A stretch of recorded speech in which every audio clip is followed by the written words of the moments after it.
는 4개월 앞으로 다가왔습니다. 인터넷 그리고 여러 주요 매체의 그 후보들과 관련된 그 뉴스가 난무하고 있습니다. 정당한 검증을 그 네거티브로 그 매도해서도 안 되겠지만, 검증을 핑계로 가짜 뉴스를 유포하는 것은 더더욱 있어서는 안 될 것 같습니다. 우리는 최근에 소리가 지금 안 나온다는데요? 소리 나옵니까? 예. 네, 지금 잘 들리시죠? 제가 초반에 제 목소리가 안 나온다고 해서, 예. 오늘 그 강진구의 그 인사이트는 그 가짜 뉴스를 가지고 그 얘기를 해보려고 합니다.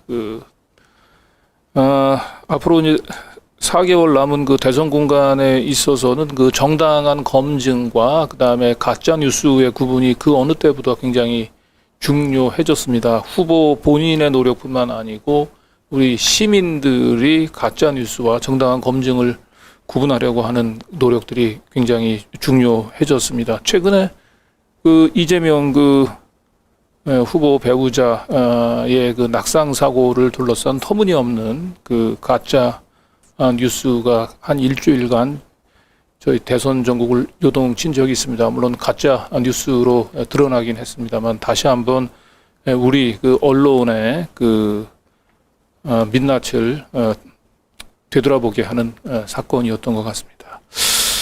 오늘 그 가짜 뉴스 특히 언론에 의한 가짜 뉴스의 피해자를 아주 대표하는 특별한 손님을 오늘 모셨습니다. 우리 홍가혜 가짜 뉴스 피해자 연대 대표, 줄여서 가피연, 네. 예, 가피연 대표님을 오늘 초대 손님으로 모셨습니다. 안녕하십니까? 네, 안녕하세요. 네, 홍 대표님. 예. 저는 사실은 뭐 이름만 좀 듣고 항상 언론에서 보도만 보다가 오늘 이렇게 처음 뵙게 돼서 너무 반갑습니다. 네. 근데 뭐 저는 웬만하면 우리 홍가희 대표는 그 세월호 그 아픔을 그 기억하는 분이라고 하면 다들 기억을 할 거로 봤는데 여기 우리 오프닝 시작할 때 보니까 홍가희 대표를 좀 모르는 시청자분들도 있어서 네, 많더라고요. 그래서 뭐 간단히 소개를 하자면 우리 이제 홍가희 대표는 그 세월호 그 구조 현장에서 그 우리 해경과 그 정부 관계자들이 구조 작업들을 대단히 미숙하고 그다음에 민간 이 구조사들의 그 구조 활동들을 제대로 지휘하지 못하는 것에 이제 그 시민적인 분노를 이제 대변하는 인터뷰를 했다가 가짜 뉴스 그 해경에 대한 명예훼손으로 몰려서 결국은 대법원까지 가서 명예훼손 부분들에 대해서는 어렵게 무죄를 받았습니다만 그 과정에서 그 거꾸로 그 온갖 그 악플들에 그 시달려야 했던 아픔이 있는 그래서 가짜 뉴스의 이제는 대표가 되셨습니다. 가짜 뉴스 피해자들을 대표하는 뭐 이 정도 하면 이제 대충 우리 이제 홍가희 대표는 누군지 이제 아실 것 같아요. 아, 그런가요? 네. 그런데 어떻습니까? 그 2014년 한 7년 전쯤 됐네요. 8년 횟수로 이제 8년. 횟수로 8년. 네네. 그 2014년 그 세월호 그 당시 구조 현장에서 MBN하고 인터뷰였었죠. 네네. MBN하고 이제 인터뷰를 할 당시에 해경이 민간 구조사들의 구조를 방해하고 있다 이제 이런 취지의 인터뷰를 했었던 건가요? 방해가 방해라는 아니에요. 표현은 안 쓰고 방해는 언론이 이제 새롭게 제 인터뷰를 재해석해서 쏟아낸 보도였고요. 예. 정확하게 말하면 저는 그 당시에 그냥 해경이 민간 그 구조 참여 활동을 막고 있다 이렇게 표현을 했죠. 정확하게. 해경이 민간 구조 작업을 막고 있다. 못 나가게 하고 있다. 아예 막고 있다 이렇게 얘기를 했습니다. 네. 그리고 홍가의 민간 잠수부로 또 저 민간 잠수부 저 표현도 또 좀 논란이 돼서 저것 때문에 또 네, 저것도 논란이 됐었는데 사실은 돌이켜서 생각을 해보면 그 당시에는 민간 잠수부, 민간 잠수사, 언론조차도 이 두 가지 용어를 썼거든요. 네, 네. 그게 팩트인데 일반적으로 그냥 다이버들 전국 다이버들 모여라 이렇게 모집을 내렸었던 거잖아요. 네네네. 그러니까 관이나 군이 아니면 민간 저도 다이버였으니까 당연히 민간이 붙는 게 맞겠죠. 그래서 틀린 표현은 아니었는데 뭐 가짜 잠수사다 뭐 이런 식으로 그 보도가 우리 나갔죠. 열린공감 TV에 이제 저와 함께하는 기자들을 제가 시민 기자라고 하거든요. 네. 근데 사실은 뭐 기자라고 얘기하는 게 뭐 법률 용어가 있는 것은 아니죠. 국민의 알 권리를 위해서 노력하는 사람들 우리가 기자라고 흔히 할 수 있는 거고 그걸 시민 기자라고 똑같은 잣대를 들이대면 저 민간 잠수사가 허위라고 얘기하면 시민 기자라고 하는 것도 기자를 사칭한다. 그렇죠. 뭐 이렇게 가짜 잠수사 뭐 잠수사 사칭녀 이런 게 저한테 가장 많이 붙었던 타이틀이죠. 그리고 본인이 저 민간 잠수사라고 했던 것은 아닌 거죠. 언론에서 그냥 저 당시에 이제 그 민간에서 이제 그 뭔가 도움을 주기 위해서 현장에 온 사람들 다 이제 민간 잠수사로 보통 이제 통칭을 네네 했던 맞습니다. 거잖아요. 네, 민간 잠수부가 뭐 잘못된 표현이라고 저는 아직도 생각을 안 하는 게 사실은 세월호 참사 그 당시에 민간 잠수사나 민간 잠수부라는 단어가 좀 많이 알려지게 됐고 다이버들을 다 잠수사가 영어로 다이버거든요. 무슨 표현이 잘못된 건지 저는 조금 잘 모르겠습니다. 예.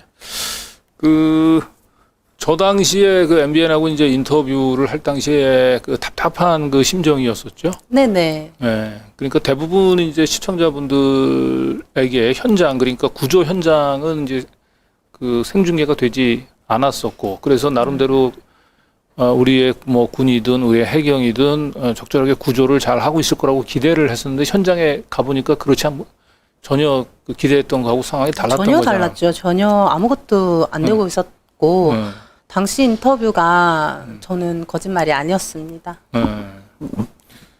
그렇죠. 그러니까 지금 아까 얘기한 대로 이제 해경이 구출을 방해한다고 했던 게 아니고 해경이 민간 잠수를 구조를 못하게 한다. 막고 있다. 막고 있다. 네네. 그래서 민간 잠수부 이제 모여든 많은 민간 잠수사들이 투입을 하려고 해도 해경인지 정부 측인지 어디선지 막고 있어서 우리 자체가 투입이 되지 않고 있다.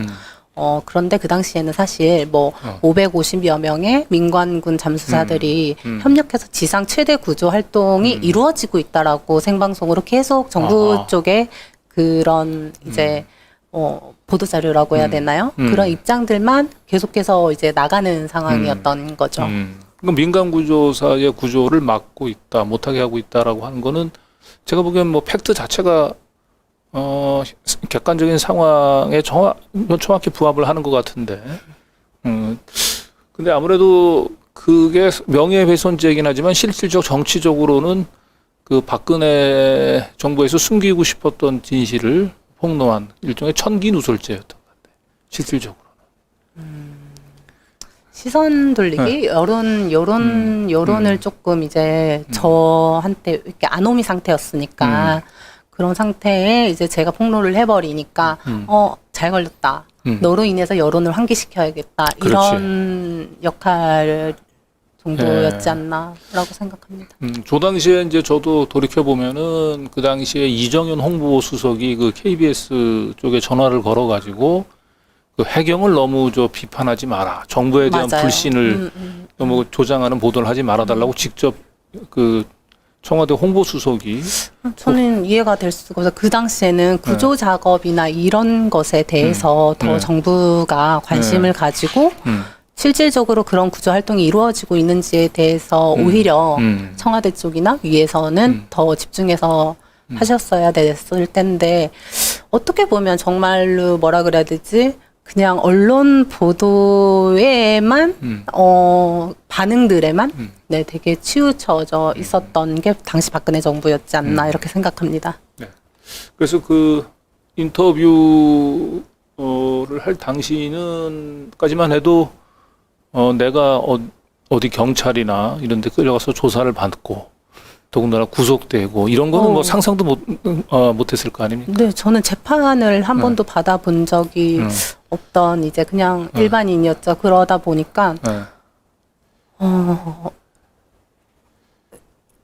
일이 이렇게 전개가 될지 전혀 상상도 못한 상황이었던 거죠.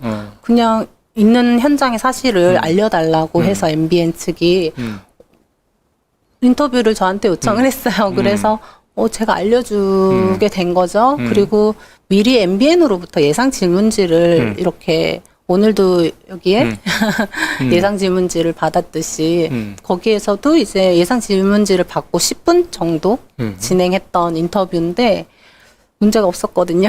그래서 그럼 인터뷰하고 그냥 집에 가 있다가 붙잡혀 온 거예요? 어떻게 된 거예요? 인터뷰를 하고 나서 저 갑자기 정말 이거는 진상규명이 필요하다. 아주 지금도 생각하는 부분인데 당시에 민간 잠수부사들을 현장에 온 잠수사들을 투입을 전혀 안 시켜주고 있다가 제가 인터뷰를 생방송으로 10분 하고 나서 갑자기 70여 명의 잠수사들을 그냥 아무것도 지원도 안 해주겠다 너희들 가만히 있어라 라고 했던 잠수사들을 갑자기 바지선을 빌려주면서 현장으로 내보낸 거죠. 제 인터뷰 진행되고 나서 한 1시간 반 정도 있다가 저희들한테 뭐 필요한 장비 없냐 뭐 이제 현장에 투입시켜주겠다 이렇게 했고 홍 대표의 그 인터뷰 내용을 사후에 가짜 뉴스로 만들기 위한 만들려고 하는 밑작업이었다고 생각해요. 아니요, 만드는 밑작업이었던 게 밑작업이었구나. 네, 그렇게 보내고 나서도 그 가는 배 바지선 안에서도 정부 관계자가 계속해서 저희들을 설득했어요. 가봤자 이미 작업하고 있고 또 뭐 공기 주입하고 있으니까 배에 접근을 할 수가 없어서 우리가 실질적으로 가더라도 투입 안 된다. 할 수 있는 게 없지 않냐. 돌아가자. 뭐 이렇게 계속 회유하면서 지금까지도 뭐 이런 과정들 사람들이 잘 모르시는데 실질적으로 제 인터뷰 이후에 잠수사들을 보냈고 그 이후로 해경 측에서 발표를 합니다. 오늘도 잠수사 80여 명을 현장에 보냈고 그래서 그 여자가 말하는 것은 거짓말이다. 이렇게 네네 해명 자료를 발표하게 되면서 제 마녀 사냥이 일어난 거죠. 그 당시 그런 현장에서도 우리의 그 해경은 배 안에 갇힌 무고한 생명들을 구조하는 것보다는 정부의 이미지만을 좀 생각을 했구만요.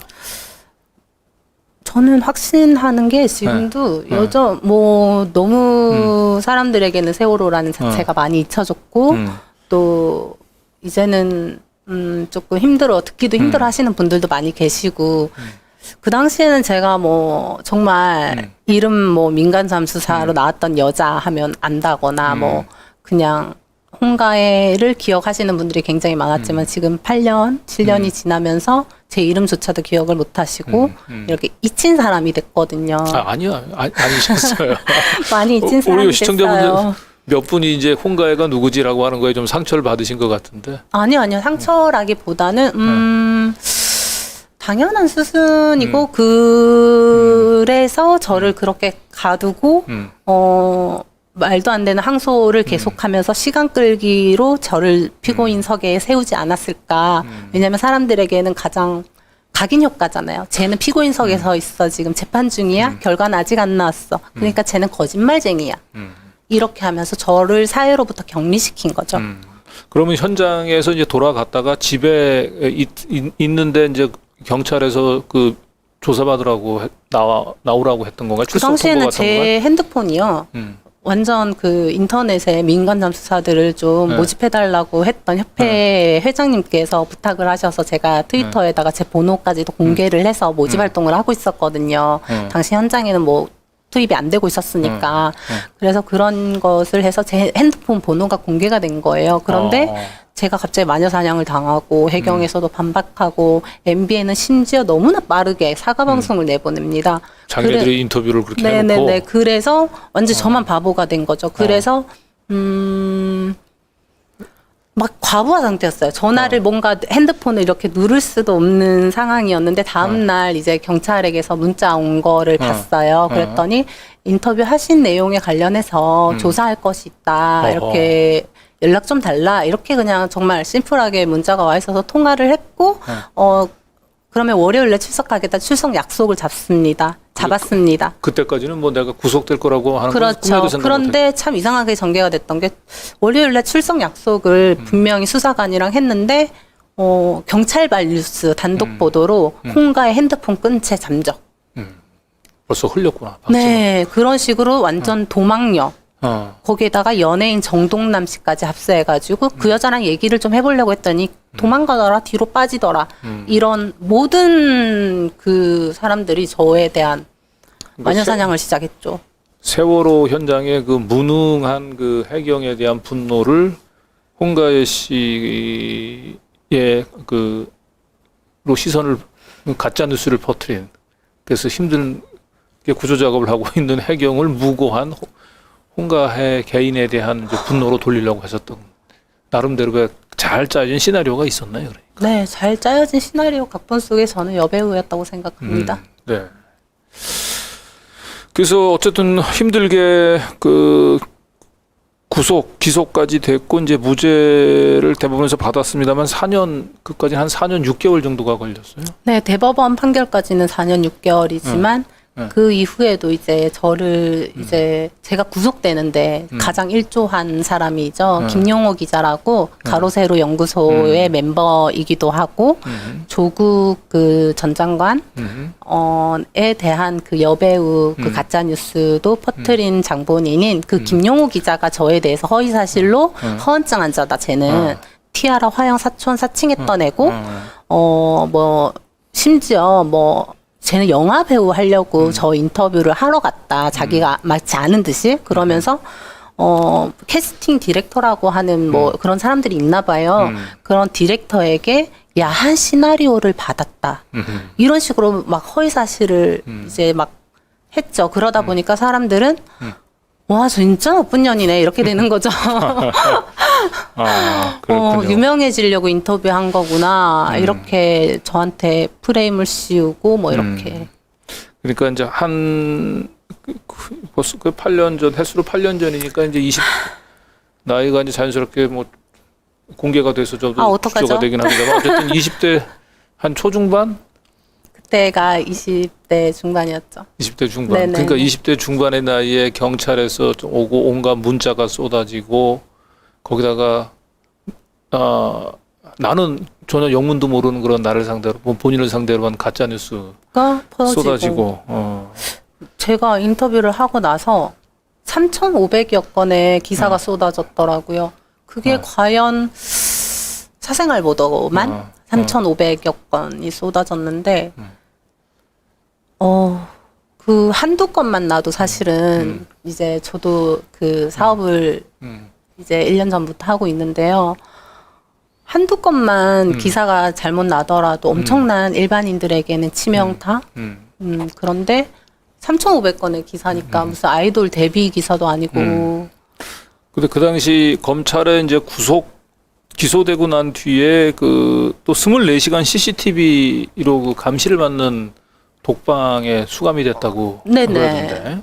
그게 참 그러니까 제가 황당한 게 저는 분명히 출석 약속을 했고 그랬는데 체포영장에 저는 집도 있었고 제 명의로 집을 있고 직업도 있고 그런데 체포영장서부터 조금 문제가 있었던 게 여관을 전전하면서 주거가 일정하지 않은 사람 체포영장 이렇게 써 있어. 뭐 그런 식으로 만들어서 제가 체포가 됐는데 저는 제 발로 그러니까 월요일날 약속을 했는데 제가 아까 말씀드렸다시피 경찰발 뉴스 홍가혜가 잠적했다 뭐 이런 식으로 이제 보도가 계속 되다 보니까 이상한 삘이 딱 오는 거예요. 이거 느낌 이상해. 그래가지고 제가 핸드폰을 언니들 제가 아는 언니 집에 있었거든요. 언니한테 언니 경찰이 찾아오면 마지막 유치 추적을 한 내가 나 여기니까 언니 찾아올 수 있어. 찾아오면 얘기 전달해줘. 나 지금 경찰 만나러 경찰청으로 직접 갔다고. 이렇게 얘기를 해놓고 그때부터 핸드폰을 끈 채 제가 전남지청으로 쳐들어갔습니다. 전남지청? 네, 전남지방경찰청. 전남지방경찰청. 네. 제가 그래서 거꾸로 그 경찰을 본인 발로 갔네. 뭐. 네네 약속했던 시간보다 더 일찍 가가지고 제가 쳐들어갔어요. 쳐들어가가지고 핸드폰을 켜가지고 담당 수사관한테 전화를 했는데 그 아침에는 제가 왜 이런 기사가 났냐고 잠적한 채 핸드폰 끈 채 잠적이라고 왜 이런 경찰발 이거 기사인데 왜 이런 기사가 났냐라고 담당 형사한테 물어보니까 자기들도 모른대요. 언론에서 그냥 알아서 냈다는 분명히 경찰 관계자에 따르면 이렇게 나오는데 그래서 그러세요. 그랬더니 그런데 왜 아침에 제가 전화했는데 전화 받자마자 끊으시고 왜 그러셨어요? 이상하잖아요. 전화를 딱 걸었는데 아침에 왜 그걸 따지려고 전화를 했는데 전화를 받자마자 탁 끊고 안 받고 그러는 거예요. 그래서 제가 쳐들어가게 된 계기가 된 거거든요. 그게. 그래서 제가 이제 도착을 해서 전남지청에 도착을 해가지고 전화를 담당 그 형사한테 전화를 했더니 너무 반갑게 전화를 받는 거예요. 홍가희 씨 어디세요? 막 이렇게. 그래서 아침에 왜 전화를 그렇게 끊으셨어요? 왜 안 받으셨어요? 이랬더니 그게 아니라 이제 말을 돌리면서 그래서 지금 어디세요? 그러는 거예요. 그래가지고 형사님은 어디세요? 그랬거든요. 근데 답을 안 해요. 멀리 출장 와 있대요. 그래, 그러세요? 출장 가야 계세요? 그랬죠. 저는 근데 지금 전남지청 경찰청 정문 앞인데요. 라고 얘기를 했어요. 놀란 거예요. 왜 자기네들이 딱 짜놓은 시나리오가 있거든. 지금 이제 어디서 도망 다니고 있어야 되는데. 그러니까 제가 마지막에 저 핸드폰에 그 고지서가 날라간 곳 대구, 그다음에 저희 할머니 집, 제 본가, 그다음에 제 이름으로 돼 있던 집 앞에서 이제 대기를 하고 있었던 거죠. 그래서 잡아서 마치 자기네들이 체포한 것처럼 시나리오를 딱 짰지 않았나 저는 이렇게 합리적 의심을 하고 있는 거죠. 그런데 무서운 건 잠시만요. 그러면 직원들을 내려보내겠다 이렇게 얘기를 하는 거예요. 그래서 직원분들이 그 경찰이죠. 직원들이 내려오는데 저는 경찰청 그 한쪽 그 코트 정문 바로 옆에서 정문에 있다고 얘기를 했잖아요. 아까. 그래서 정문 옆에서 담배를 피우고 있었어요. 담배를 피우고 있는데 시커먼 남자들이 5-6명이 두두두두두 하면서 저기까지 막 가는 거예요. 쟤들 뭐 하냐? 나는 이제 계속 담배 피워서 지켜보고 있었어요. 저를 잡으려고 했던 거예요. 없습니다. 아유, 우리 당했다. 이런 식으로. 그래가지고 내가 가만히 담배 다 피우고 일어나가지고 혹시 저 찾으세요? 저 여기 있어요. 이랬더니 우리 사람들이 이제 깜짝 놀래가지고 홍가희 씨예요? 이러는 거예요. 그래서 네, 저 여기 계속 있었는데 극적으로 딱 검거하는 장면을 연출해야 되는데. 그렇죠. 저 정문에 있다고 말씀드렸는데 정문에 안 가시고 저쪽에 왜 그렇게 무슨 살인자 잡는? 그래서 저를 앞, 뒤, 옆을 이제 딱 감싸더라고요. 그 당시는 이미 이제 그 모든 언론에 한 3,500건 가까이. 아니죠. 그때는 몇백 건 났었을 몇백 건 정도. 때고, 그때도 몇천 건은 났겠죠. 근데 그러고 나서 중요한 건 가짜 뉴스 비롯된 홍가희가 그렇죠. 잠적 중이다, 도망 다닌다 이런 뉴스가. 그 뉴스발이 이제 김용호였던 거고 그런데 이제 그때부터 바로 조사가 시작이 돼요. 조사가 시작이 돼서 즉시 체포가 된 거죠. 그러면 지금 얘기를 들어보니까 우리 홍가희 씨를 그 상대로 한 여러 가지 가짜 뉴스라고 얘기하는 것은. 그 뭔가 그 당시 이제 박근혜 정권에 대한 맹목적인 지지를 하고 있는 극우 이런 악플러들이 자발적으로 개인적으로 단 게 아니고 뭔가 우리 정부 기관과 이 중심이 된 뭔가 조직적인 시나리오가 있었을 가능성도 있겠네요. 저는 흔히 얘기하는 댓글 부대 조직 같은 게 가동이 됐을 가능성. 댓글 부대까지는 저는 확실하게는 모르겠지만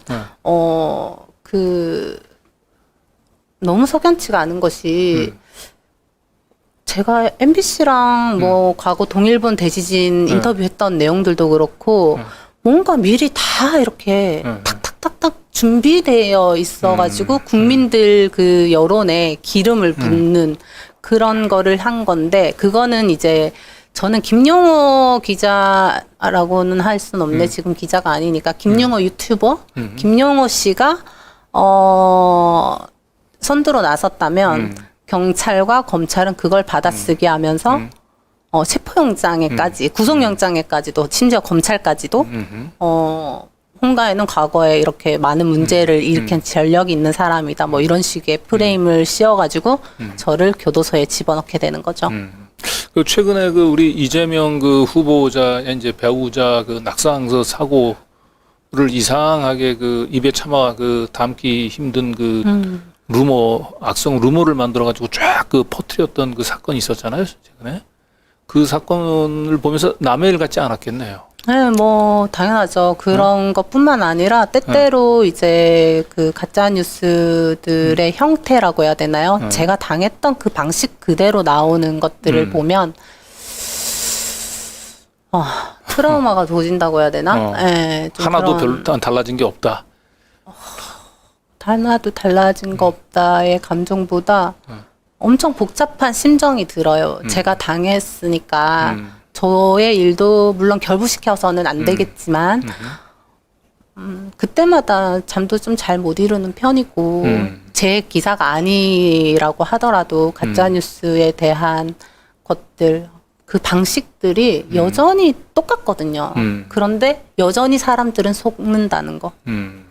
속는 건지 아니면 자기네들이 정치적으로 그런 이제 스탠스가 필요해서 사용하는 건지는 모르겠지만 네. 어쨌든 계속 같은 형태의 가짜뉴스들이 계속 보도되고 있다는 것은 굉장한 심각한 문제라고 생각합니다. 그러니까 그 당시 정권 차원에서 뭔가 그 세월호 사태로 인해서 수세적인 그 국면을 이 여론을 좀 공세 좀 국면을 좀 전환하기 위해서 아마도 우리 홍 대표를 희생양으로 좀 삼았던 게 아닌가.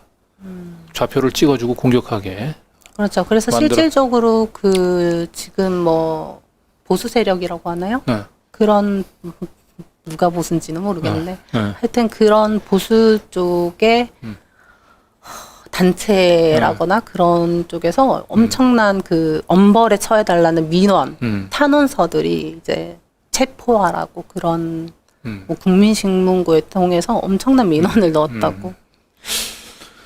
그래서 이제 어떻게 보면은 그 당시에 이제 이런 말도 안 되는 그 악성 루머에도 또 시달려야 하고 그런 가운데서 그 경찰과 검찰을 또 가면서 MBN에서 그 인터뷰했던 내용들의 정당성도 또 입증을 또 해야 되고 그 굉장히 그 힘든 시기였을 것 같아요. 네.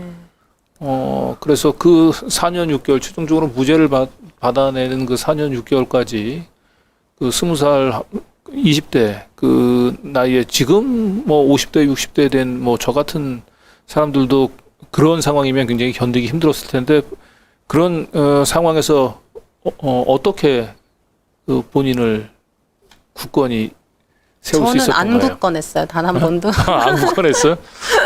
굳건할 수가 없는 상황이었고 굳건할 수도 없었고 굳건하지는 않았지만 글쎄요.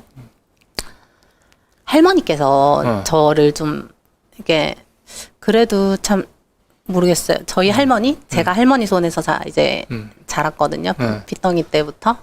제가 할머니께서 이제 아픈 몸을 끌고 면회를 오셨는데 저한테 그러는 거예요. 잘했다. 할머니가. 네, 잘했다. 니 거짓말한 거 아니라는 거 안다. 예. 니 그 불쌍한 아들 도우려고 한 거 아이가. 이렇게 딱 얘기해 주셔가지고 그냥 엄청 힘이 됐죠.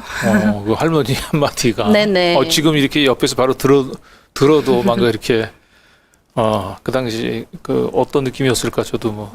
예. 근데 여기 이제 이게 사실인지 어쩐지 모르겠는데 검찰에서 이제 수사하는 과정에서 검사가 우리 홍가희 씨를 구속하면서 너 이제 끝났어 뭐 이런 취지의 막말을 했다는 얘기도 있던데 검사가 이거는 아니고 그 구속영장 발부할 때 참석했던 형사가 구속영장 실질검사에서 제가 저한테 그 전에 미리 이렇게 얘기를 했거든요. 이거 아무것도 아니야. 명예훼손이고 아무것도 아니니까 그냥 무조건 잘못했다고 해.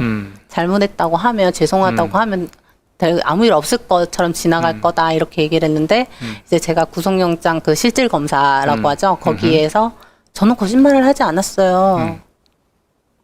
라고 얘기를 하면서 그리고 인터뷰도 제가 먼저 자청했다고 그 당시에 나갔었거든요. 제가 인터뷰도 먼저 요청 안 했어요. 이렇게 막 얘기하고서는 그러니까 엄청 화가 나셨겠죠. 그러다가 저한테 이제 딱 그러더라고요. 이제 그 차 안에서 유치장으로 돌아가는 차 안에서 넌 이제 끝났어. 아직까지 그 말이 잊혀지지가 않아요. 넌 이제 끝났어. 넌 이제 끝났어. 자기들이 원하는 대로 그냥 고분고분 자기네들 짜여진 시나리오에 따라서 움직였어야 되는데. 기자회견도 연출됐었고요. 사실은 제가 이제 체포돼가지고 조사를 받고 나서 언제쯤이었지? 이렇게 기자들을 막 경찰들이 불렀어요. 많이 왔었는데 그 자리에서도 그 실종자 가족들이랑 해경 가족들이 상처를 많이 받았으니까 어찌됐든 잘 모르고 한 거고 미안하다고 죄송하다고 사과를 해라. 그런데 내가 이해가 되지가 않았던 게 실종자 가족분들이야 상처를 받았다면 저의 의도는 그게 아니었지만 빨리 구조하자라는 게 저의 이제 인터뷰 요지였지만 제 인터뷰로 인해서 상처를 받았다면 실종자 가족들에게는 미안한 거죠. 그렇지만 내가 해경이나 해경 가족들한테 왜 미안해야 되지 납득이 안 되더라고요. 그런데 미리 그런 식으로 다 경찰들이 약간 그렇게 하면 아무것도 아니게 풀려날까 이런 식으로 자꾸 얘기를 하면서 연출된 기자회견이라고 저는 표현을 해요. 그래서 심지어 이제 기자들이 다 가고 나서도 일부 딱 그 언론사만 남아가지고 단독으로 사진 이상한 거 엄청 많이 찍게도 했었고. 네.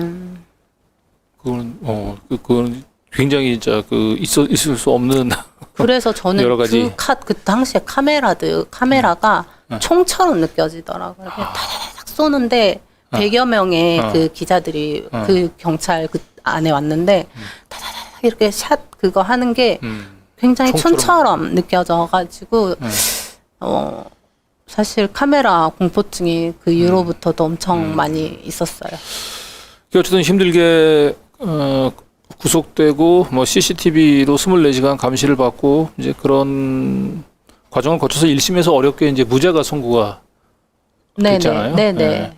근데 지금 생각하면 이제 1심 무죄도 결과는 어쨌든 무죄긴 하지만은 판결문 내용에 조금 그건 2심 때 판결문이 이상했던 거고 1심 판결문은 오히려 더 정확했어요. 1심 판결문이 정말 치열하게 사실은 구속까지 된 상황에서 무죄를 받는다라는 것은 거의 불가능의 확률인데 그렇게 받게 될 수가 없었던 것이 현장에 이제 경찰 조사 당시에는 얘네들이 자기네들 마음대로 조서를 꾸미다 보니까 굉장히 저한테 나쁘게 이제 막 거짓말 한 것처럼 그래서 현장에 있었던 다른 잠수사들도 다 너 거짓말이라고 지목하고 있어라고 해서 체포영장, 구속영장까지 발부를 시킨 거잖아요. 그런데 재판이 막상 재개가 되고 그 현장에 있었던 잠수사들이 저랑 같이 있었던 잠수사들도 와가지고 그 말이 나왔던 거는 사실인데요. 홍거여 씨가 그 말할 때 저도 옆에 그 얘기를 들을 때 저도 옆에 있었는데요. 그 얘기가 이제 네, 이렇게 다 증언이 된 거죠. 그 침몰을 한 그 배 안에 있는 사람과 의사소통을 했다. 이 내용이죠? 아니요, 네. 주요 요지는 그게 아니었어요. 해경이 맡고 있다라는 것이. 주요 요지는 해경이 맡고 있다. 네, 그래서 이제 그때 당시에 해경도 생존자의 가능성을 두고 구조 활동을 열심히 하던 때인데 홍가애가 해경이 아무것도 안 하고 있는 것처럼 구조 활동을 안 하고 있는 것처럼 인터뷰를 해서 해경의 명예훼손을 시킨 거다라는 것이 주요 내용이었고 제 인터뷰는 생존자랑 뭐 제가 그 참 보도들이 되게 이상하게 나간 게 제 인터뷰를 다 왜곡한 거예요. 저는 단 한 번도 제가 직접 뭐 물에 들어가서 생존자를 확인했다거나 그런 인터뷰를 한 내용이 없거든요. 그냥 현장에서 그 예상 질문지에서도 있었어요. 그래서 현장에서 이제 생존자를 확인했다는 다른 잠수사들의 이야기들을 전달을 한 것인데 홍가의 뭐 돌고래냐. 생존자랑 대화했다고 해. 맞아. 뭐 이런 식으로, 저도 뭐 돌고래냐고 지가. 그래서 뭐 생존자 자기가 뭐 대화를 했다고 한다. 갑판 하나 사이를 두고 그래가지고 지금도 악플이 이 여자 생존자랑 지가 직접 대화했다는 그 인어공주 뭐 이런 식으로 이제 되게 많이 비아냥거리시죠. 그런데 저는 그거는 제가 한 발언이 아니라 언론이 재해석해서 그렇게 올린. 그렇군요. 지금 이제 뭐 힘들게 대법원에서 무죄 선고를 받았지만 이제 제가 지금 물어보는 게 이제 나무 위키라고 하는 거에 나와 있는 내용들인데 여전히 아직도 그 당시에 만들어졌었던 가짜 뉴스들이 제대로 저는 나무 위키 그거를 제가 한번 들어가서 봤는데 이걸 누가 쓰는지를 모르겠는데 너무 잘못된 내용들이 너무 많아서 그냥 아예 포기했어요. 그러니까 어쨌든 20살에 배 안에 갇혔던 이제 어린 동생들 이제 심정이 돼서 그걸 구출하려고 이제 갔었던 상황이 어떻게 보면 돌이킬 수 없는 그 상상도 할 수 없었던 가짜 뉴스의 그 파편들이 이제 온몸에 다 이제 박힌 거고 지금도 생각하면 그런 파편들이 아직 다 채 빠지지 못한 것 같아요. 대부분에서 무죄가 선고가 됐습니다만은. 그래서 이 세월호와 그리고 그로 인해서 이제 가짜 뉴스의 피해도 보고 그다음에 구속까지 되고 했던 이 보통의 20대에서 경험할 수 없었던 아주 특별한 이 경험을 했던 건데 이것이 우리 홍 대표 인생에 있어서 가지고 있는 의미 지금 생각하면 어떤 이것이 홍 대표 원래 그리고 있었던 인생의 항로가 있었을 거 아니에요? 네, 맞아요. 제 꿈도 있고 뭐 다 있었죠. 그런데 이것이 우리 이제 홍 대표의 인생을 바꾼 것 같긴 한데 이 일이 네. 뭐 혹시 다시 돌아가면 내가 왜 그런 짓을 했지? 그냥 좀 편하게 살 걸. 또 경찰에서 조사받을 때. 아유, 그런 생각은 누구나 다 하죠. 당연히 얼마나 힘들었는데. 아유, 내가 그때 왜 인터뷰를 했을까? 뭐 후회도 당연히 많이 했고요. 그런데 뭐 지금 그래서 질문이.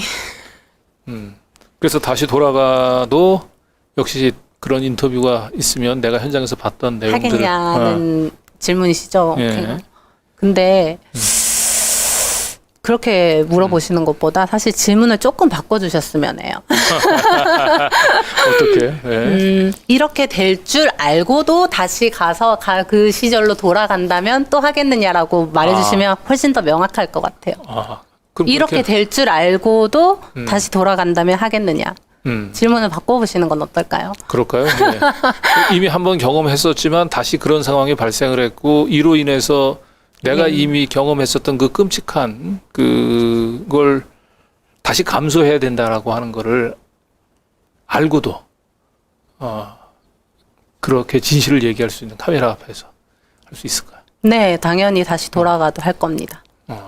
그때 국가의 구조 방기를 제가 이제 처음으로 알린 거잖아요. 제가 만약에 그런 거라도 안 했으면 세월호 유가족들, 그때 당시에는 실종자 가족분들이셨지만 지금은 모두가 세월호 유가족분들이 되셨는데, 많이 힘드셨겠죠? 그리고 제가 이제 4살 아이를 지금 키우고 있어요. 네. 그런데,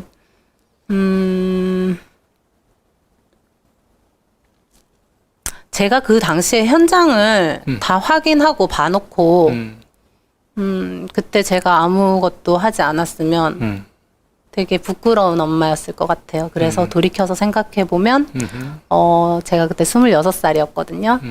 26살, 26년을 살아온 인생.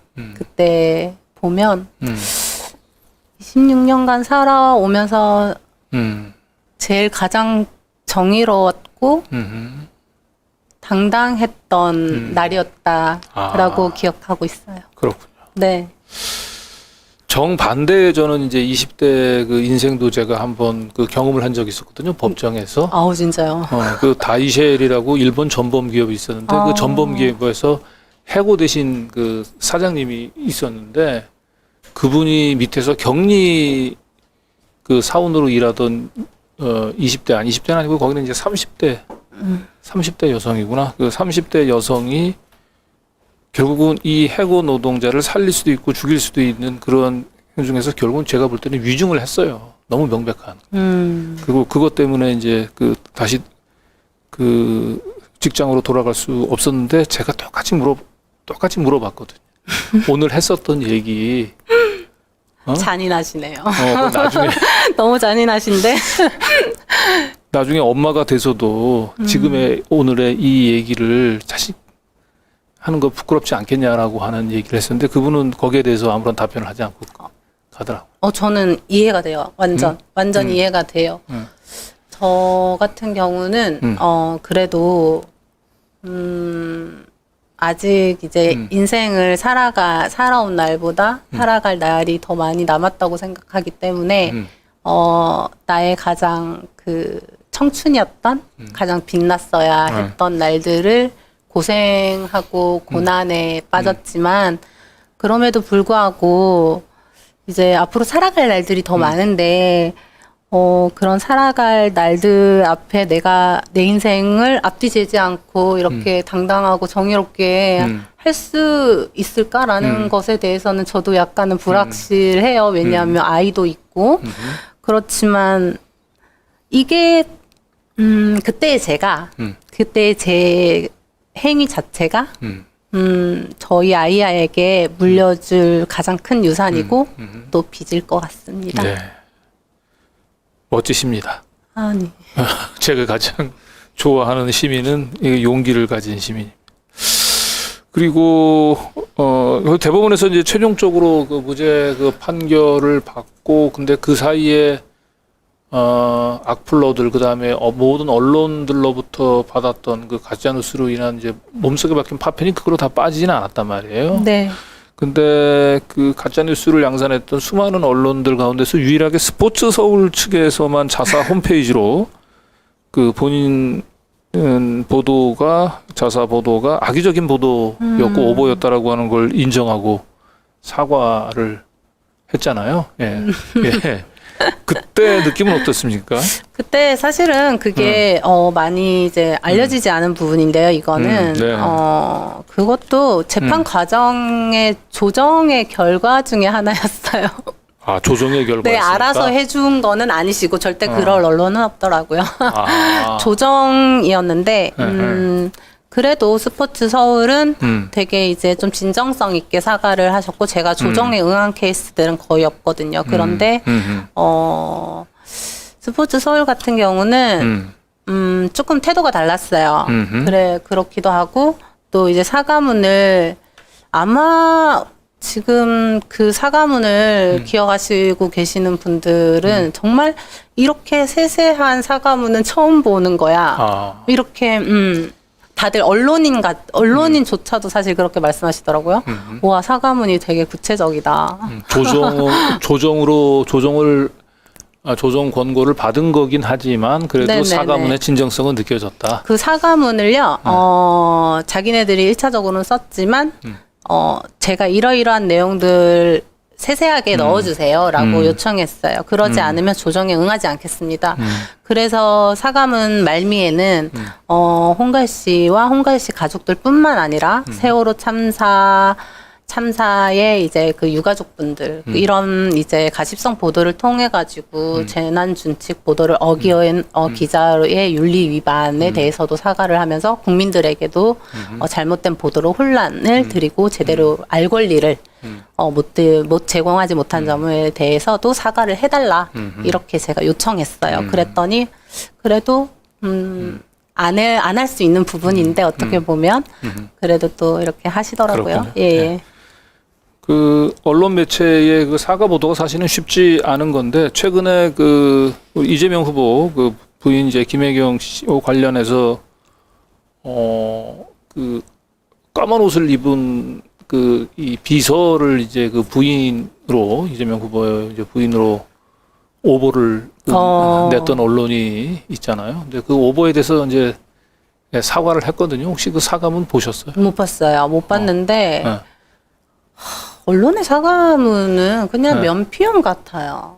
지금 뭐 몇몇에 따른 가짜 뉴스들에 대해서 사과문 뭐 이렇게 나오는 것들을 보고 있으면 이건 진정한 사과가 아니지 않나? 라는 생각을 굉장히 많이 하거든요.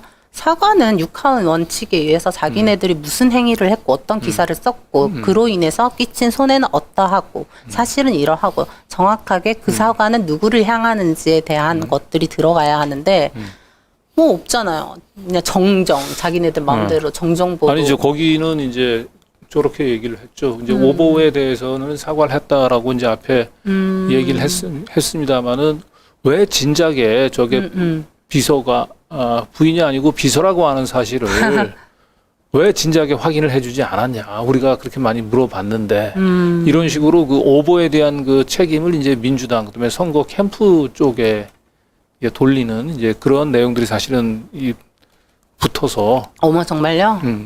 그런 차원 결국 이제 스포츠 서울의 이 사과문하고는 조금 궤를 달리 한 것 같아요 이번에 그 사과문은. 네, 그건 진정한 사과가 아니죠. 그러니까 그래서 참 어른들인데 그래도 기자이기 전에 우리 사회 일원으로서 어른이잖아요. 어른이라면 자기가 만약에 돌이켜서 그런 오보나 거짓 기사들로 피해를 받았다면 어떤 사과를 받고 싶은지를 한번 생각을 해보면서 언론 스스로도 좀 사과문을 제대로 써서 또 그렇게 이 거짓말이라는 것은 기자들 자신조차도 파멸시키지만 그리고 피해자들도 당연히 아프게 하는 행위지만 그 잘못된 보도를 보는 국민들도 사실은 가짜뉴스의 피해자인 거예요. 제대로 알 권리가 보장받지 못하는 거거든요. 그러면 자 이렇게 많은 피해자들을 전 국민 상대로 양산 전 국민 상대로 가짜 뉴스를 한 거잖아요. 그러면 명확하고도 확실한 사과가 뒤따라야 되는데 그런 점들이 없다는 게 우리나라 언론계의 현실이라는 게 너무 씁쓸해요. 예.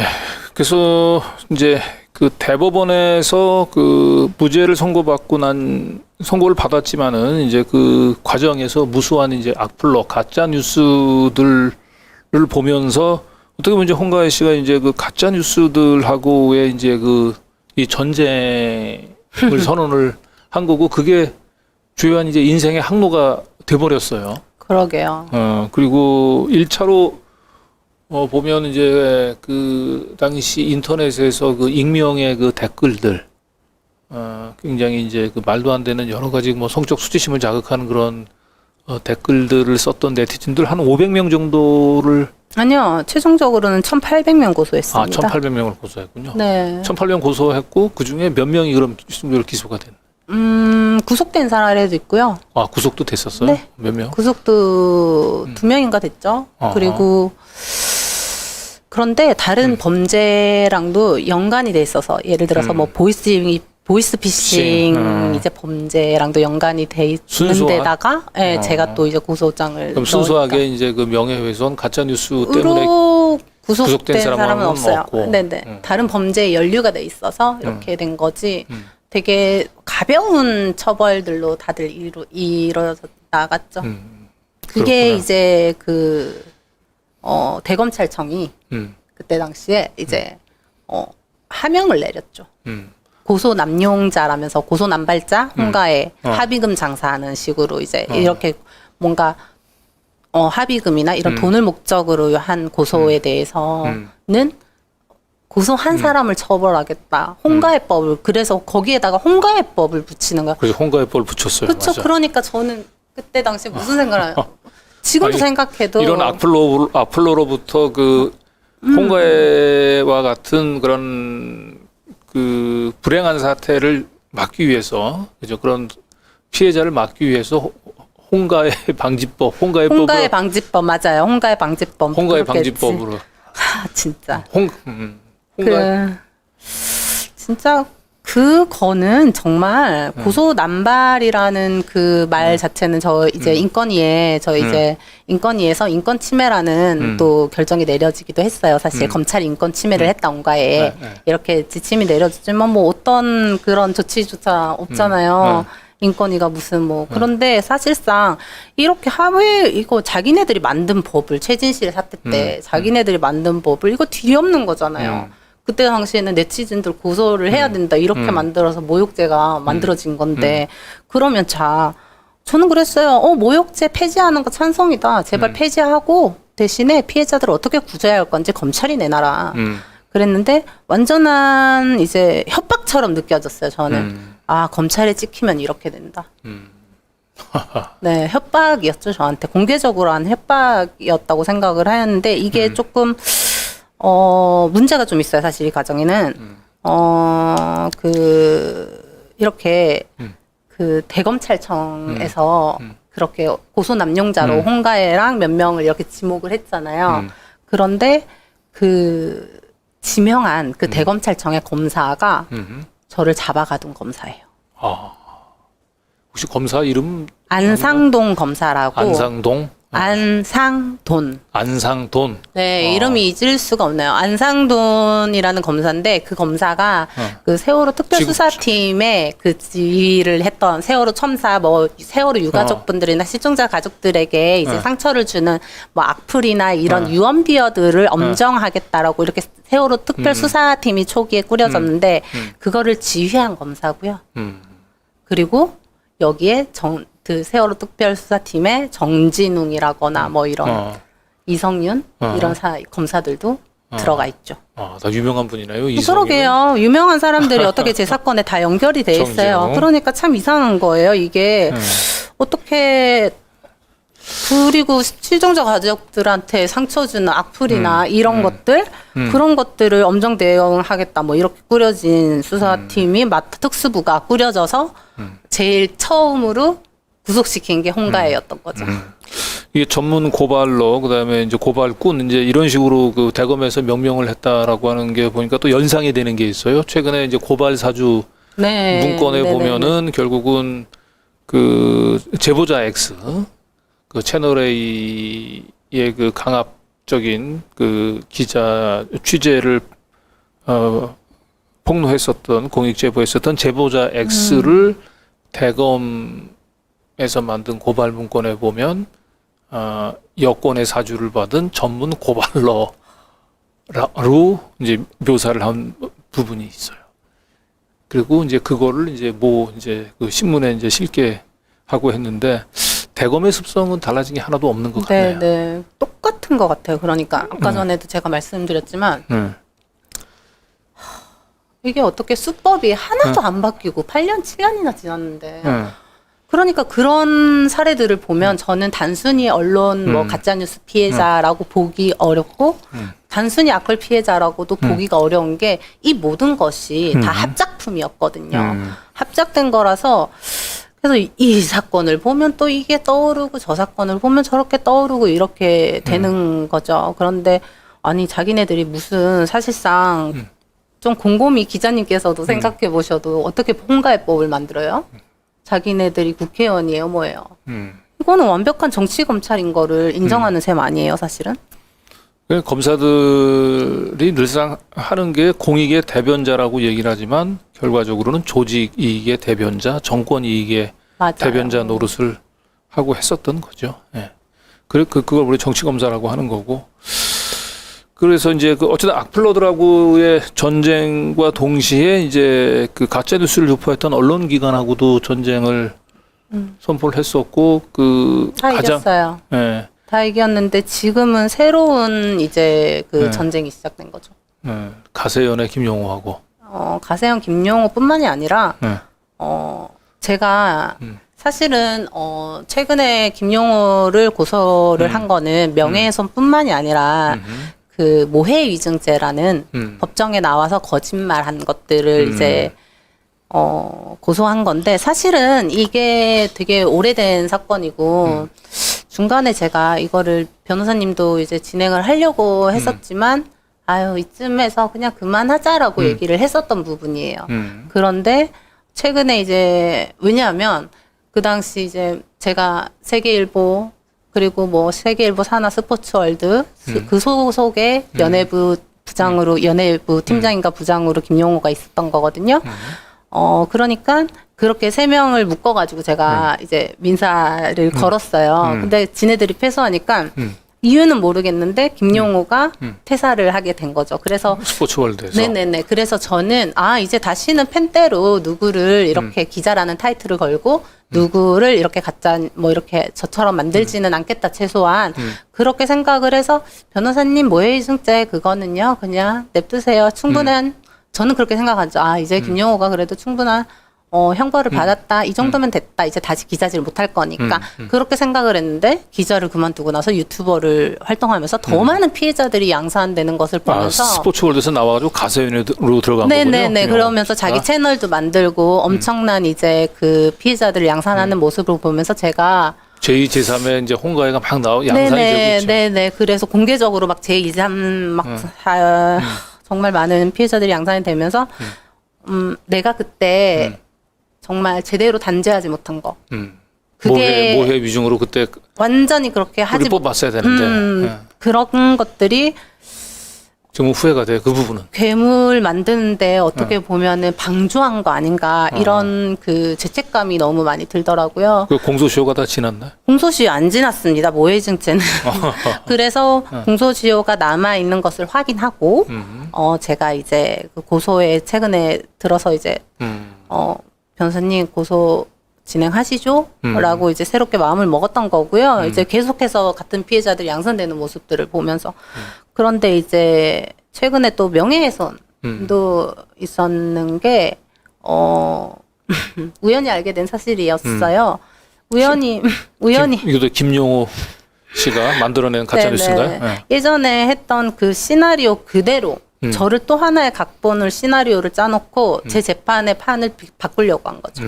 그게 어떤 내용이냐면 뭐 세월호 유가족들이랑 스리썸 그러니까는 뭐 동시에 두 명이랑 사귀면서 부적절한 관계를 맺었다. 뭐 그래서 그로 인해서 뭐 유가족들이 뭐 유가족 뭐 가정 파탄범 한마디로. 그 지난번 그 총선 때 그 차명진이가 만들어낸 그 비슷한 가짜 뉴스네.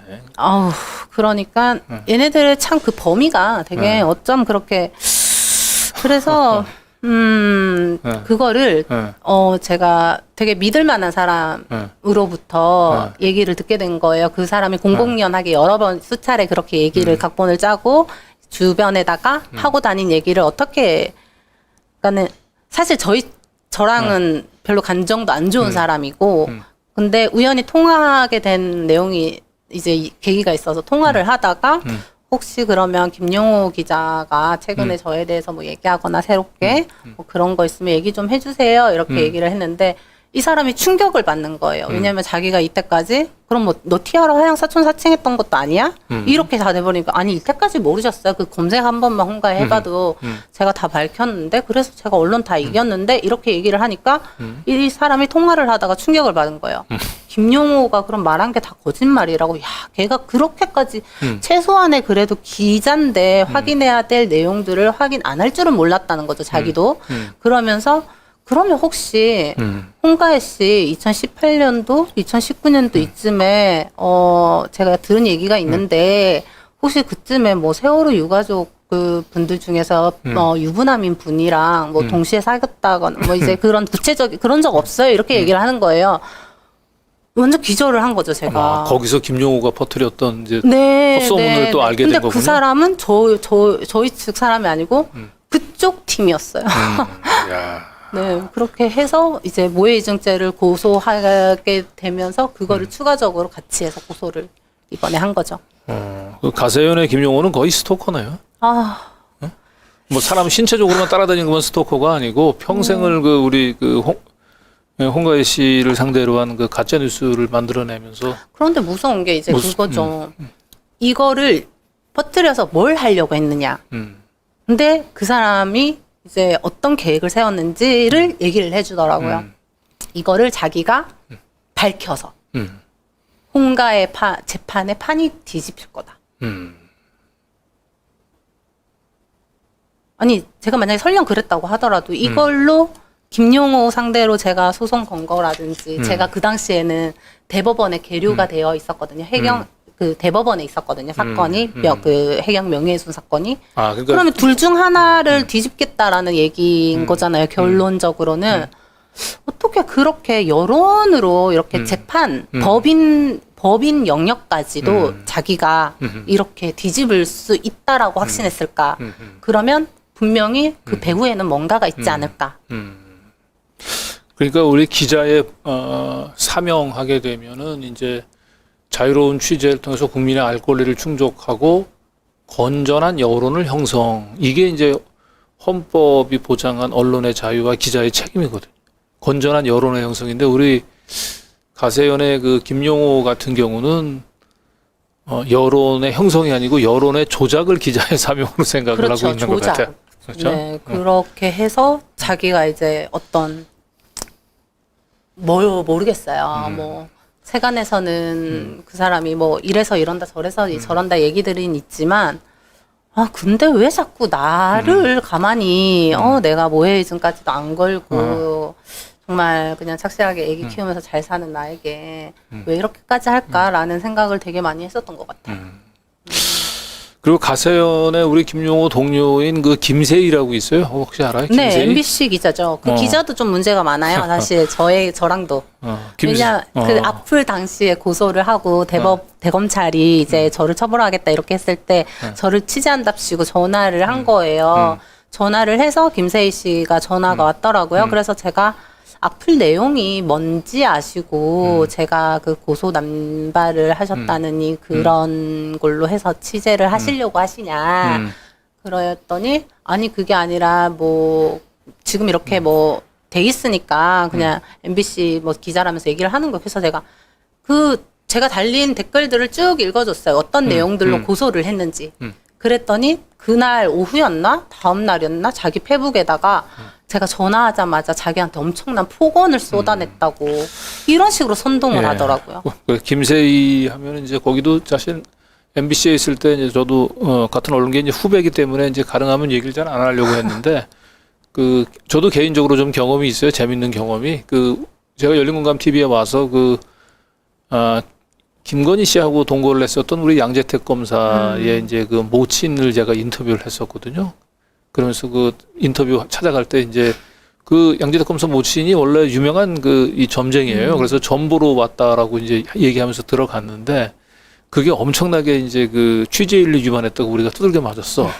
근데 뭐 다른 데는 다 좋아. 그런데 가세연에서 김세희가 나와서 강진구 그 양반을 내가 잘 아는데 그 양반이 내가 알고로는 굉장히 점잖은 양반인데 왜 그런 식으로 이 취재를 그런 식으로 하면 안 되죠라고 얘기를 했는데 나중에 기사를 찾아보니까 이 김세희 씨가 본인은 무슨 대전에 있는 한 공군 부대 안에 룸사롱 취재하러 간다고 얘기할 때 아예 후배 중위 신분증을 빌려가지고 신분을 속이고 현역 군인으로 속이고 잠입 취재를 했었더라고요. 근데 그런 친구가 마치 내가 점쟁이 어머니를 점 보러 왔다라고 얘기하면서 들어간 걸 무슨 큰 폐륜 취재한 것처럼 얘기한 걸 보고 되게 이상해요. 그러니까 되게 막 선동적이고 되게 막 자기한테 욕설한 것처럼 페이스북에다가도 그렇게 막 써놓고 그러니까 저 사람들은 대체 있는 대로 얘기를 하는 거는 몇 가지나 될까라는 생각을 되게 많이 하게 되는 것 같아요. 그래서 아까 이제 언론과의 이제 전쟁에서 한 번도 진 적이 없었다고 얘기하는데 제가 쭉 찾아보니까 디지털 뉴스를 상대로 디지털 조선을 상대로 해가지고 무려 6천만 원의 손해배상을 받았더라고요. 그건 어떤 내용이었어요? 사실 제가 그 당시에 돈이 없어가지고 돈이 없어서 너무 직설적인가요? 표현이? 아니요. 네네.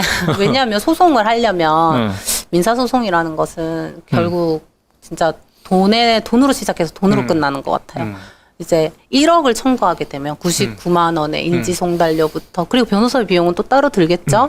그런데 정말 돈이 없어서 소송 비용이 마련이 어려워가지고 1억을 청구하는데 100만 원이 든다라고 생각을 하면 사실 10억 청구하게 되면 1000만 원인데 변호사 비용 별도로 들지 또 들지 막 정신 없잖아요. 또 항소도 갈 수도 있고 그렇게 되면 얼마나 많은 돈이 들겠어요. 그래서 제가 TV 조선이죠. 텔레비전에 나왔던 이런 것들을 빼고 그나마 했고 청구 금액 자체도 되게 작았어요. 근데 1억밖에 청구를 못했어요. 디지털 조선애들은 뭘 가짜 뉴스 내용이 뭐였던 거예요? 김용호 기자가 주장했던 내용들이죠. 김용호가 주장했던 내용들을 여과없이 그냥 그대로 보도를 했군요. 그러니까. 받아쓰기 하면서 거기에다가 플러스 되게 악의적으로 완전히 그냥 나쁜 사람으로 이제 만들었죠. 그래도 1억 청구해가지고 6천만 원 손해배상 인정되면 이건 보통 제가 거의 근데 소송 비용이 상당히 많이 들었습니다. 그래요? 네네. 이게 이기는 게 아니더라고요. 그래서 저는 애초 이제 그 소송을 해서 목적 자체가 제대로 된 판결문을 받자. 그래서 그 판결문으로서 명예회복을 하자. 내가 할 수 있는 거는 그거밖에 없다. 왜 들어주는 언론도 없고 내 얘기를 다뤄주는 곳도 없고 제가 어떻게 할 수 있는 그냥 최소한의 방어였던 것 같아요.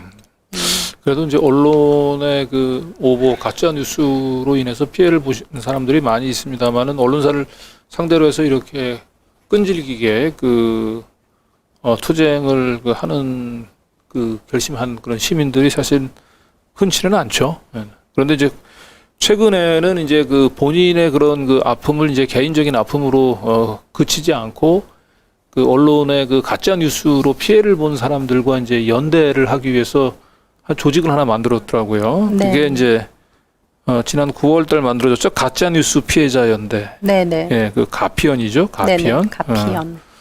그리고 그때 기자회견에서 악플로는 사과해도 언론은 사과하지 않는다라고 하는 말도 하고 그랬어요. 네네. 그래서 상당히 인상적이었는데 앞으로 이 가피연에서 그 어떤 활동을 할지 좀 향후 계획을 좀 간략히 좀 소개 좀 부탁드릴까요? 구체적으로 피해자분들과 지금 이미 연대를 진행하고 있습니다. 연대를 진행하고 있는데 이게 가짜뉴스의 형태가 케이스 바이 케이스이고 이분들이 각자 원하는 방식도 다르고 이미 법적으로는 진행을 하고 있는데 우리 단체에서 활동을 하면서 같이 연대 활동을 하고 싶다 이렇게 하시는 분들도 있고 그래서 그런데 큰 틀에서 이제 간략히만 말씀드리면은 갈 곳이 있는 곳이 되겠다. 내가 말할 곳이 있는 곳이 되겠다라는 거죠. 저는 참 외롭게 지독하게도 외로운 시간들이었는데 갈 곳이 없더라고요. 그래서 네네 누구도 외롭지 않았으면 좋겠다. 언론과의 싸움을 할 때 그 한 사람이 사실은 어떤 한 사람을 살린다는 것은 거창한 것이 아니라 나를 믿어주고 나와 진짜 함께 해주는 딱 한 사람이거든요. 그래서 그런 한 사람이 되고 싶은 그렇군요. 단체가 저희 이제 단체의 목표인데 구체적으로는 이제 뭐 글쎄 지금 회원들이 한 몇 분 정도 모이셨나요? 40여 분. 40여 근데 분? 그 회원이라는 것은요. 지금 일반 회원을 안 받고 있기 때문에 피해자분만 지금 회원으로 돼 있어요. 그래서 40여 분이 계시고 또 연대해 주시는 뭐 변호사님들이나 뭐 이제 그 정신과 상담도 해주시고 심리치료사도 계시고 심지어 치과 의사도 계세요. 근데 치과 의사 이분은 자기가 가짜 뉴스를 당했던 분인 거예요. 그런데 제가 그 언론 그 해경 명예훼손 재판하고 언론 소송 사실 진행을 하면서 이빨이 3개가 빠졌어요. 멀쩡했던 그러니까 잇몸이 무너지니까 여자들은 그 스트레스를 많이 받으니까 잇몸이 무너지면서 치아가 말 그대로 이를 악물고 싸워서 그랬어요. 그래서 잇몸이 약해지니까 치아가 빠지더라고요. 그래서 치아가 3개가 빠졌었는데 그때 그런 내용들을 이분이 어떻게 접한 적이 있었나 봐요. 그런데 그분은 저를 그때 당시에는 오해하고 계셨던. 그래서 약간 자기도 이제 가짜뉴스 피해를 받아 보니까는 조금 더 알게 된 부분이 있고 그래서 만약에 이제 가짜뉴스 피해자 분들 중에서 치아가 안 좋아지거나 이렇게 하면은 자기가 이제 이렇게 무상으로 하고 싶다 이런 식으로도 저희 회원에 그렇군요. 가입하신 분도 계시고 그래서 피해자가 피해자를 연대하고 피해자가 피해자를 돕는 단체가 아닐까 이렇게 생각합니다. 가피원의 가장 주요한 활동은 가짜뉴스 피해자들끼리 서로 연대하고 서로 힐링해주고 서로 법적 힘이 제재, 되죠. 법적인 어떤 그런 부분들이 필요하다면 당연히 저희가 하고요. 성명도 필요하다면 성명도 내고 여러 가지로 이제 있죠. 뭐 만약에 어떤 분이 뭐 이제 어떤 이런 가짜 뉴스에 대해 가지고 이렇게 피해를 받아서 법정에서 근데 그때 만약에 이제 그 같은 피해자들이 함께 이런 목소리를 이 뉴스사들이나 특정 언론사들에게 피해를 받던 사람이 탄원서를 연벌 탄원서라든지 하나를 더 써주게 되면은 또 힘이 있는 거니까 그런 방식도 있고 여러 가지의 좀 구체적인 방향이 있는 것 같아요. 그리고 저희가 이제 곧 이제 지금 작업을 준비하고 있는데요. 가짜뉴스 사례집을 만들 거예요. 발간을 할 거거든요. 그렇게 해서 이제 중학생들부터 이제 언론인이 한참 되셔야 되는 우리 이제 미래잖아요. 그런 친구들이 많이 볼 수 있는 자료로 좀 나왔어요. 가짜뉴스 사례집에 저희 모 후보가 그 저희 열린공감 TV에서 보도 내용을 계속해서 가짜뉴스라고 얘기들 많이 하는데 뭐 혹시 뭐 거기에 우리 열린공감 뉴스가 가짜뉴스의 사례로 올라가고 그러진 않겠죠, 설마? 가짜 뉴스 만약에 정말 열린공감 TV에서 가짜 뉴스를 하셨다면 저희 그 사례집에 들어갈 것 같습니다. 그렇습니까? 제가 그래도 검증을 하니까요. 그럼 모 후보도 가피원 회원이 될 수도 있겠네. 네, 그럴 수도 있습니다. 그런 일은 없을 겁니다. 아까도 얘기했습니다마는 그 정당한 검증을 가짜 뉴스로 보는 그런 거꾸로. 네, 그러면은 안 되죠. 그렇죠. 네네, 그건 당연한 거고요. 뭐 모든 것을 가짜 뉴스 사례로 남긴다 그건 아니고 정말 진짜 저도 정말 요즘에 다른 일을 할 수 없을 지경으로 정말 서로 검증이라고 해야 되나 그런 것들도 굉장히 많이 하고 있고 그리고 가짜 뉴스라는 그 피해자들을 보면 굉장히 그 수사기관에서부터 차별을 굉장히 많이 받고 수사기관들도 왜 이 사람에 대한 편견이 있으니까 뉴스를 통해서 그래서 좀 어려운 부분들이 많은데 그냥 웃으려고 한번 했던 얘기고요. 네. 예, 우리가 지금 이제 가짜 뉴스와 이제 전쟁을 선포하고 살아왔던 이제 굉장히 그래서 이제 투쟁하는 또 삶이고 근데 또 홍가희 씨를 또 기억을 하면서 가슴 아파하시는 또 시청자 여러분들은 저 홍가희 씨가 정상적으로 자기 삶은 잘 살아갈 수 있을까 걱정하는 그런 시청자분들 많이 있을 것 같아요. 그래서 그런 시청자분들한테 조금 그 최근에 근황을 조금 소개를 좀 할 필요는 있을 것 같긴 한데 그동안에 뭐 요리 연구가 뭐 반찬 가게 이제 홍간의 곡간 CEO도 하시고 그림 작가로도 활동하고 그런데 요즘 어떻습니까? 잘 살고 계십니까?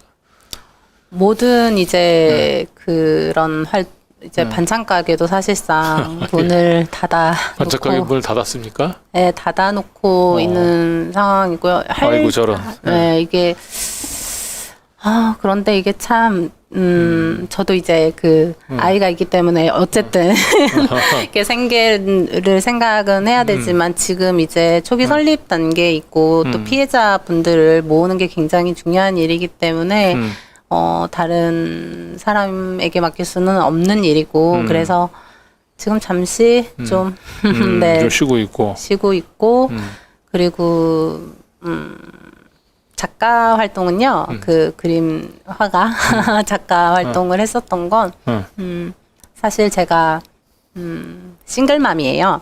싱글맘. 네네, 아이를 혼자 키우고 있는데, 아이 아빠하고 그 파혼했을 당시 제가 제주도에 내려가가지고, 치유도 하고, 또 아이를 가졌으니까 아이를 좀 잘 지켜서, 잘 낳고 싶어가지고 싱글맘으로 살아가는 것도 참 가짜뉴스 피해자도 살아가는 것도 참 쉽지 않을 텐데 참 그 싱글맘을 또 바라본 우리 사회에 또 사회적인 편견이 있어서 아이고 뭐 어떻게 보면 진짜 차별과 편견에 맞서서 싸운다라고 봐도 무관한데 사실은 싱글맘 이 얘기를 내가 이걸 먼저 얘기를 해야 되나 말아야 되나 근데 먼저 본인이 먼저 그러니까 싱글맘 얘기를 해서 싱글맘으로서 아직까지 우리 사회가 싱글맘을 바라보는 사회적인 편견, 차별 참 여기서 많이 부딪히죠. 네네. 지금은 이제 어느 정도 자기 나름대로는 좀 극복이 좀 극복이라기보다 대처. 싱글맘은 극복할 일이 아니죠. 왜냐하면 존재인데 아이의 존재고 그걸 바라보는 이제 사회적인 편견이나 이제 이런 시선들이 사실은 처음에 는 견디기 좀 힘들잖아요. 저는 안 힘들었어요. 안 힘들었어요? 네, 저는 안 힘들었고 그 어린이집에서도 이렇게 처음에 아이를 보냈을 때 엄마들끼리 이렇게 모임하고 그러잖아요. 그냥 저는 제가 아이 혼자 키우고 있다고 먼저 얘기하고 그랬어요. 왜냐하면 제가 그거를 그냥 숨기거나 오히려 감추거나 그러는 자체가 나중에 아이가 자라면서 나중에 알게 됐을 때 더 상처받지 않을까라는 우려도 있었고 당당히 키우고 싶은 욕구도 있었고요. 아이 뭐 싱글맘이라고 하면 되게 불쌍하거나 뭐 이런 시선으로 바라보는 것들이 되게 많은데 저는 제 아이가 불쌍하지 않거든요. 어허. 네, 그래서 그런 불쌍하게 바라보는 시선을 불쌍하게 바라봐야지. 저는 그냥 다양한 우리 사회에 사람들이 살아가고 있듯이 가족의 그렇죠. 형태도 다양하다. 그런데 이제 다만 이제 어떻게 보니까 뭐 언론 피해자, 국가폭력 피해자, 뭐 싱글맘 사실 타이틀들이 그러다 보니까 소수자인 거예요, 제가. 그런데 이렇듯 소수자에 대한 편견은 사실 고질적인 병폐잖아요. 우리 사회에서 썩어 있는 물 같은 거죠. 그렇지. 네네. 그런데 저는 원래 성격 자체가 타인의 수용보다 제 자신이 스스로의 수용이 더 중요하다고 생각하고 살아온 사람이기 때문에 괜찮습니다. 그거는. 네. 저도 개인적으로 보면은 그 기자로서 이게 살아가는데 그 굉장히 그 고난, 고통을 많이 경험을 하는데 그런 고난, 고통 이런 것들이 지나고 나 보면 내가 상대방을 이해하는, 내가 전혀 생각하지 못했던 곳에 있는 사람들의 아픔을 좀 이해를 좀 넓히는 이제 그런 계기가 되는 것 같더라고요. 그러니까 지금 사실은 올해 이제 34살이잖아요. 네. 34살인데 지금 제가 1시간 정도 나이를 벌써 그렇게 됐네요. 예, 아이고. 인터뷰를 하는데 이제 간단치 않은 이제 그 삶의 그 내공이 느껴졌고 그것이 제가 볼 땐 굉장히 살면서 20대부터 힘든 보통 사람들 상상하기 힘든 그런 고통들을 피하지 않고 정면으로 맞닥뜨렸고 굴복하지 않았기 때문에 그런 차원에서 보면 우리 이제 홍가의 아들인가요? 딸이에요. 딸인가요? 네네. 네, 딸이 굉장히 공주예요. 자랑스러울 것 같아요. 자, 그리고 최근에는 이 홍가의 TV 유튜브 만들어서 지금 활동을 하고 있잖아요. 네네. 네. 이 홍가의 TV 사실은 오늘 우리 열린공감 TV 주요 그 미션 중에 하나가 이 홍가의 TV 이거 홍보하는 건데 지금 한 달 정도 됐죠? 네네. 홍가의 딱 TV? 한 달 됐어요. 지금 구독자가 5천 몇백 명, 6천 명 정도. 6천 명 정도. 네. 그런데 이게 뭐 전어도 잘 몰랐는데 유튜브에서 자체적으로 이걸 이제 수익을 내려면은 4,000시간 그죠? 네네. 한 번 프로그램 내보냈을 때 그 누적 시청자들의 누적 시청 시간이 엄청 4,000시간 정도가 됐는데 지금까지 커리어 하이가 한 500시간? 한 600시간 정도 600시간 나오는 것 정도로. 같아요. 네네. 네. 아직 멀었어요, 갈 길이. 네. 지금 보십니다. 홍가의 TV의 돌 아이돌. 네. 이제 우리 저 열린공감 TV 시청자 여러분들 홍가의 TV 돌 아이돌 많이 구독해주고 아이고. 네, 시청 좀 부탁 좀 드리겠습니다. 근데 왜 돌 아이돌입니까 저기서? 그거는요, 저희 그 채널에 기자님 방송 네. 끝나고 들어가시면요, 네. 하도 왜 도라이돌이냐 이렇게 묻는 분들이 많아서 콘텐츠로 왜 도라이돌인지 채널명이 제가 콘텐츠를 만들어 놨거든요. 그렇습니까? 그 부분은 직접 시청을 좀 해주세요.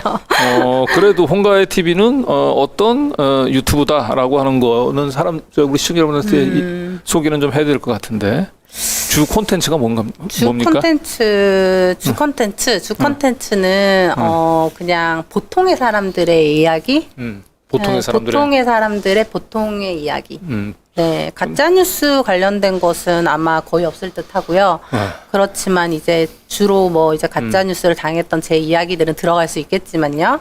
그런데 예전부터 저는 제 스피커가 필요하다고 생각을 했고, 그냥 주 콘텐츠들이 유튜브를 한다 이러면은 아무래도 유명인을 초대하거나 막 이래야지 구독자 수도 좀 빵빵 오르고 막 이러잖아요.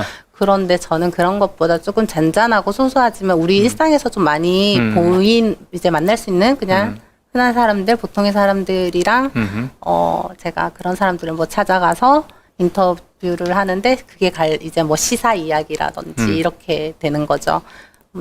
이제 이번 주에도 촬영 가는데 시장 할머니. 시장 할머니. 네, 시장에서 가짜 뉴스 피해자로만 알려졌었던 홍가의 그 평범한 소소한 일상 그런 것도 이야기들이 시사. 담겨져 네, 시사 정치 이야기들이 있지만 네. 보통의 사람들의 네. 목소리를 좀 담아내는 채널이다라고 설명드리는 게 더 좋을 것 같습니다. 네, 전문 정치꾼이 아니고 평범한 소시민의 눈에 비친 정치 이야기. 네. 예, 그런 정도로 정리하면 될 것 같으네요. 자, 지금 이제 1시간 이제 대담 시작한 지 1시간 20분 정도 돼서 우와, 벌써요? 네, 이제 정리 해야 될 시간이 된 것 같아요. 그래서 뭐 가짜 뉴스 피해자로서 이제 이 홍가의 대표가 이제 이제 가짜 뉴스 피해자 연대 가피연도 이제 만들고 일정한 이제 뭐 사회적인 뭐 책임도 네. 예, 생기셨고 그리고 개인뿐만 아니고 이제 우리 국가 공동체 평생 그 트라우마로 남을 이제 세월호 그 현장에서 이제 진실을 얘기하다가 4년 6개월의 옥고를 치렀고 누구보다 이제 진실의 그 엄정한 무게를 느끼셨던 분인 것 같아요. 그래서 여러 가지로 지금 뭐 코로나19로 또 힘든 또 자영업자의 아픔도 네. 경험도 또 했을 것 같고 네네. 여러 가지로 어쨌든 가짜 뉴스가 난무하는 시대에 진실과 정의를 바라는 많은 시민들한테 우리 이제 홍가의 대표가 던지는 좀 메시지를 끝으로 부탁하면서 오늘 제 프로그램 좀 마감을 좀 할 겁니다. 네, 알겠습니다. 네. 어디 보고 얘기하면 되나요? 네. 여기 구독자분들한테 말씀드리는 거죠. 네. 안녕하세요. 열린 공감TV 구독자 여러분. 처음 뵙겠습니다. 홍가혜라고 합니다. 저를 기억하시는 분들도 또 모르시는 분도 이렇게 많이 계실 거라고 생각을 하는데, 어쨌든 이제 제가 뭐 책으로 배우거나 뭐 학습된 어떤, 그렇게 배우기도 하지만 이제 직접 부딪힌 시간들에게서 배운 것들은 어떤 시련들이 와도 사람을 좀 공고하게 만드는 것 같습니다. 이런 삶의 경험들을 기회가 된다면 제 채널을 구독해 주신다면 많이 나누면서 소통하면서 이제 더 이상 혼자라고 생각하지 않고 고립되지 않겠습니다. 그래서 사실은 어린 제가 감당해야 했던 것들이 좀 많이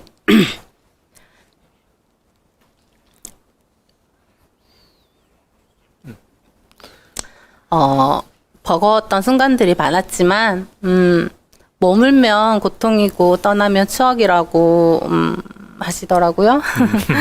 그래서 열공 같은 스피커가 있기 때문에 이제 저 같은 사람에게 큰 힘이 되듯이 같이 함께 했으면 좋겠습니다. 네, 함께 하겠습니다. 네, 감사합니다.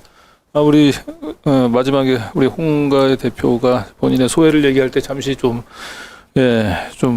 멈칫해서 제가 좀 옆에서 지켜볼 때 조금 짠했는데 굉장히 힘든 시기 잘 용기를 내서 극복을 해주셨던 것 같고 가짜 뉴스에 저는 이제 피해자 홍가혜보다도 우리 사회의 가짜 뉴스 피해자를 넘어서 이제 우리 사회 정말 진실과 이 정의의 무게를 실증해 보이고 있는 전사로서 홍가혜 대표가 앞으로 삶을 더 지금까지도 뭐 보통 사람이 상상하기 힘든 용기를 보여줬지만 더 큰 용기를 보여주시기를 바라고 그 2014년 7년 8년 엄혹한 시기 20대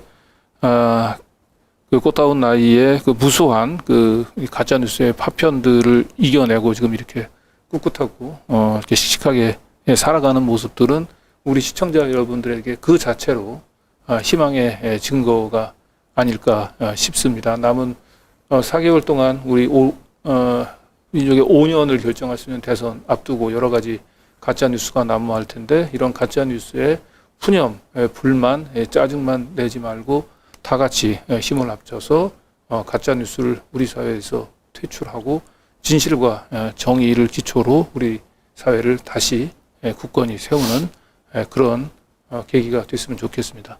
홍 대표님 오늘 수고 많으셨습니다. 네, 고맙습니다. 네, 시청자분들 시청하셔서 감사합니다. 저는 다음 주에 또 뵙겠습니다.